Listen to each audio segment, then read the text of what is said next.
Sa mga viewers natin from Canada, tayo dito sa All Cars. Ford talaga ngayon, tagtag na ng features eh. Pero, Alam mo ba? Unang lumabas ang Ford Territory noong 2004 sa Australia.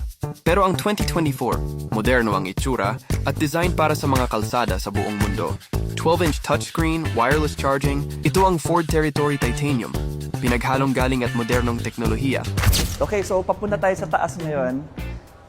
Doon daw pinark ni Boss Rolly yung territory niya. So si Boss Rolly, tinrade in niya sa atin yung 2024 Territory para kumuha ng 2024 Territory din. Okay, nandito tayo sa taas ngayon kasama si Boss Rolly. Boss Rolly, thank you so much for your support. Lika, i-tour mo naman kami sa 2024 Territory mo. Kamusta yung kotse, Boss? So far, maganda naman. Lalo na pag naka-long drive ka, sobrang tipid ng gas niya. Ibang klase yung suspension niya, sobrang lambot, smooth, luwag sa loob. Yun talaga yung trademark nila eh. Sige, i-check natin, boss.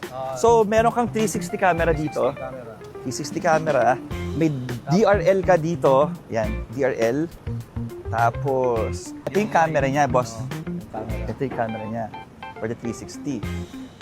Check natin yung likod. Medyo madumi lang. Medyo. Sa pagaling boss niyan? Sa Ilocos. Ilocos pa? So mga gamit ni sir, hindi kasama sa previous yan sir, no? Hindi natin sasama. Si boss, after niya kunin yung territory na puti, biyahe siya Ilocos. Grabe. Right away. Right away. Lika boss, pasok tayo sa loob. Silipin natin yung mga features. Ang pinaka nagustuhan ko dito talaga sa territory, iba na yung infotainment niya, haba na, no? Ganda na. Haba. Tinest drive natin kanina, swabing-swabe paakyat dito sa showroom natin. Smooth na smooth. Maganda rin yung ano niya. Kita mo yung 360. Oo. Ang Ford talaga ngayon, tagtag na ng features eh. Pero, pag liliko ka, hindi mo na kailangan mag-signal. Pinapakita niya. Sa client na kukuha nito, sobrang alaga. Kumbaga, yung mileage pa lang, 15,000 lang. So, okay. Sige.